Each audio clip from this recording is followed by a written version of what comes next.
ಎಲ್ರಿಗೂ ನಮಸ್ಕಾರ.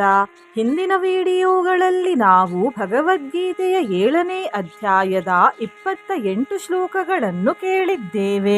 29ನೇ ಶ್ಲೋಕವು ಹೀಗಿದೆ: ಜರಾಮರಣ ಮೋಕ್ಷಾಯ ಮಾಮಾಶ್ರಿತ್ಯ ಯತಂತಿ ಯೇ ತೇ ಬ್ರಹ್ಮ ತದ್ವಿದುಃಕೃತ್ಸ್ನಾಮಧ್ಯಾತ್ಮಂ ಕರ್ಮ ಚಾಖಿಲಂ.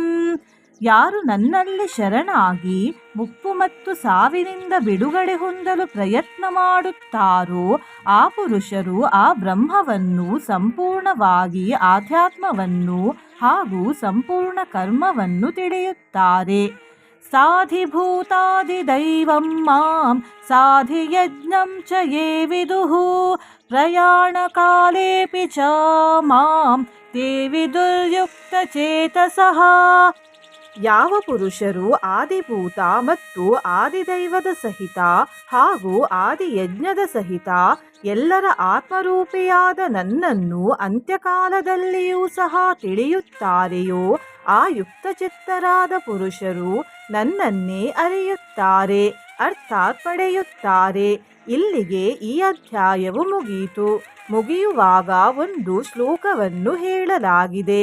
ಆ ಶ್ಲೋಕವು ಹೀಗಿದೆ: ಓಂ ತತ್ಸದಿತಿ ಶ್ರೀಮದ್ಭಗವದ್ಗೀತಾಸು ಉಪನಿಷತ್ಸು ಬ್ರಹ್ಮವಿದ್ಯಾಯಾಂ ಯೋಗಶಾಸ್ತ್ರೇ ಶ್ರೀಕೃಷ್ಣಾರ್ಜುನ ಸಂವಾದೇ ಜ್ಞಾನವಿಜ್ಞಾನಯೋಗೋ ನಾಮ ಸಪ್ತಮೋ ಅಧ್ಯಾಯಃ. 8ನೇ ಅಧ್ಯಾಯವು ಹೀಗಿದೆ: ಅಥ ಅಷ್ಟಮೋ ಅಧ್ಯಾಯಃ ಅಕ್ಷರ ಬ್ರಹ್ಮ ಯೋಗಃ.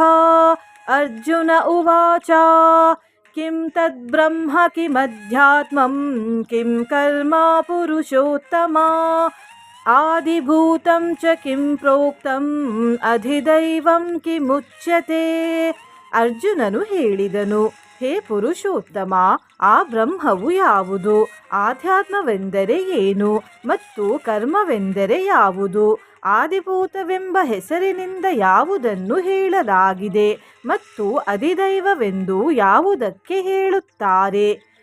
ಅರ್ಜುನರು ಮುಂದೆ ಈ ಪ್ರಶ್ನೆಯನ್ನು ಕೇಳುತ್ತಿದ್ದಾರೆ: ಅಧಿಯಜ್ಞಃ ಕಥಂ ಕೋತ್ರ ದೇಹೇಸ್ಮಿನ್ ಮಧುಸೂದನ ಪ್ರಯಾಣಕಾಲೇ ಚ ಕಥಂ ಜ್ಞೇಯೋಸಿ ನಿಯತಾತ್ಮಭಿಃ. ಹೇ ಮಧುಸೂದನ, ಇಲ್ಲಿ ಅಧಿಯಜ್ಞ ಎಂದರೆ ಯಾರು ಮತ್ತು ಅವನು ಈ ಶರೀರದಲ್ಲಿ ಹೇಗಿದ್ದಾನೆ? ಹಾಗೂ ಯುಕ್ತಚಿತ್ತವುಳ್ಳ ಪುರುಷರ ಮೂಲಕ ಅಂತ್ಯಕಾಲದಲ್ಲಿ ನೀನು ಯಾವ ಪ್ರಕಾರದಿಂದ ತಿಳಿಯಲು ಬರುತ್ತೀಯೇ? ಈ ಪ್ರಶ್ನೆಗಳಿಗೆ ಶ್ರೀಕೃಷ್ಣ ದೇವರು ಈ ರೀತಿ ಉತ್ತರಿಸುತ್ತಿದ್ದಾರೆ: ಶ್ರೀ ಭಗವಾನುವಾಚ ಅಕ್ಷರಂ ಬ್ರಹ್ಮ ಪರಮಂ ಸ್ವಭಾವೋಧ್ಯಾತ್ಮಮುಚ್ಯತೆ ಭೂತಭಾವೋದ್ಭವಕರೋ ವಿಸರ್ಗಃ ಕರ್ಮ ಸಂಜ್ಞಿತಃ. ಶ್ರೀ ಭಗವಂತನು ಹೇಳಿದನು: ಪರಮ ಅಕ್ಷರವು ಬ್ರಹ್ಮವಾಗಿದೆ. ತನ್ನ ಸ್ವರೂಪ ಅರ್ಥಾತ್ ಜೀವಾತ್ಮನು ಅಧ್ಯಾತ್ಮವೆಂಬ ಹೆಸರಿನಿಂದ ಹೇಳಲ್ಪಡುತ್ತಾನೆ ಮತ್ತು ಭೂತಗಳ ಭಾವವನ್ನು ಉಂಟು ಮಾಡುವ ಯಾವ ತ್ಯಾಗ ಅರ್ಥಾತ್ ಸೃಷ್ಟಿ ರಚನಾರೂಪಿ ಕ್ರಿಯೆ ಇದೆಯೋ ಅದು ಕರ್ಮ ಎಂಬ ಹೆಸರಿನಿಂದ ಹೇಳಲ್ಪಟ್ಟಿದೆ. ಅಧಿಭೂತಂ ಕ್ಷರೋ ಭಾವಃ ಪುರುಷಶ್ಚಾದಿದೈವತಂ ಅಧಿಯಜ್ಞೋಹಮೇವಾತ್ರ ದೇಹೇ ದೇಹಭೃತಾಂವರ. ಉತ್ಪತ್ತಿ ವಿನಾಶ ಧರ್ಮವುಳ್ಳ ಎಲ್ಲ ಪದಾರ್ಥಗಳು ಅಧಿಭೂತವಾಗಿವೆ. ಹಿರಣ್ಯಮಯ ಪುರುಷನು ಅಧಿದೈವವಾಗಿದ್ದಾನೆ ಮತ್ತು ದೇಹಧಾರಿಗಳಲ್ಲಿ ಶ್ರೇಷ್ಠನಾದ ಅರ್ಜುನನೇ, ಈ ಶರೀರದಲ್ಲಿ ವಾಸುದೇವನಾದ ನಾನೇ ಅಂತರ್ಯಾಮಿ ರೂಪದಿಂದ ಅಧಿಯಜ್ಞನಾಗಿದ್ದೇನೆ.